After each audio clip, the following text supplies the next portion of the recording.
Tanging sa pagbebenta ng sweepstakes card, binuhay ng ama ni Ruby ang kanilang pamilya. Yung father ko, sobrang nagtipid, talagang struggle every day when it comes to finances. Gusto mo bumili? 77,000. Pakiramdam ko, hindi na ako magtatagal.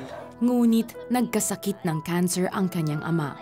Bunga ng kahirapan, hindi ito na ipagamot hanggang sa panawan ng buhay. Kaya naging masidhi ang pagnanais ni Ruby na maiahon sa hirap ang pamilya. Gusto ko kasi maging accountant ka eh. Ha?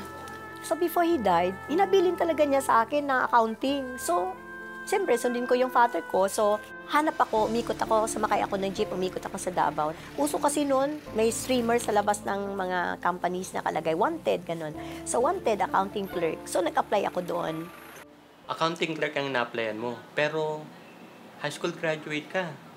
I believe, sir, that persistency is the key to success. Very good. Siya ay nagsikap hanggang sa matanggap siya bilang accounting clerk sa kumpanya. Dahil sa ipinamalas na galing, kaliwat kanan ang mga kumpanyang kumuha sa kanya para maging empleyado. Habang nag-aaral ako sa college, siguro every year nagbabago ako ng employer. Kasi pinapirate ako, ganun lang. Di nagtagal, nakasilip siya ng pagkakataong magtrabaho sa Hong Kong. Sa akalang magiging mas malago ang karera doon, kinagat niya ang alok na mangibang bansa. Gusto ko mag-work doon, mayayaman ako. Tapos isang kuya kong, si Johnny, binigyan niya ako ng Bible. Tapos nang inabot niya, sabi niya, Rubes, kahit anong mangyari sa iyo, magbasa ka lang nito. Sabi ko naman, ito, wala namang silbi to. Sana pera na lang.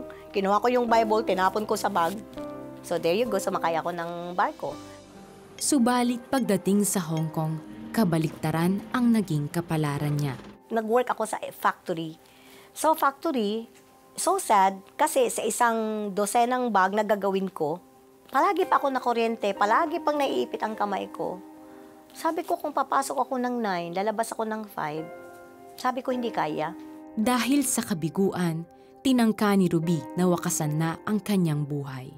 Iinom ako ng lason. Tapos yung lason pala nakaipit sa Bible na blue. Nakaipit habang ibubuhos ko sa bibig. Nakita ko yung, ask and you shall be given, seek and you shall find, knock and the door shall be open unto you. Nilapag ko yung Bible, umiyak ako. Sabi ko lang, Lord, sige na nga Lord, kasi kung bukas magpakamatay ako, bangkay na ako, sayang naman din buhay ko, Lord. Yes, hello, good morning. Mula sa pagkakadapa, siya ay bumangon. Nag-apply siya ng trabaho sa bangko at agad siyang natanggap doon. Natulungan na rin niya ang kanyang pamilya na nasa Pilipinas. I have this kasama ko sa office. Baka pwede kita mayaya this Friday. This Friday, ano meron sa Friday? Meron akong music mate, parang sing-along. Mahilig ako kumanta. Sabi ko, sige, punta ako. Akala ko ikaw ay akin. Alas 8 ng gabi, pinatay niya. Sabi niya, ay naku Ruby, patay na natin kasi may Bible study na. We can continue that later, di ba? Sa pamamagitan ng kaibigan, nakilala ni Ruby ang Panginoong Jesus. Noon din ay pinatunayan sa kanya ng Diyos na kailanman ay hindi nagkulang ang Panginoon sa kanyang buhay sa kabila ng pinagdaan ng hirap. All the while, inisip ko, money is everything. The love of money is everything. Pero sa story ko, na-realize ko, God is my everything. Hindi nagtagal, binitiwan ni Ruby ang hanap buhay sa Hong Kong upang mag-aral sa isang seminaryo sa Pilipinas. Simula noon ay naging aktibo siya sa gawain ng Panginoon at naging mainit sa pagbabahagi ng pag-ibig ni Jesus sa kanyang mga kababayan. Naglilingkod siya sa Diyos sa pamamagitan ng binuong Bible Study Group. The Lord spoke through me sa Isaiah 43 verse 19. Sabi ni Lord, can you not perceive it? I will create roads in the wilderness and rivers in the desert.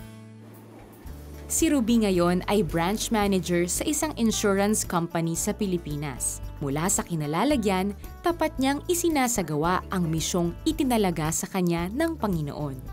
My ministry is my work.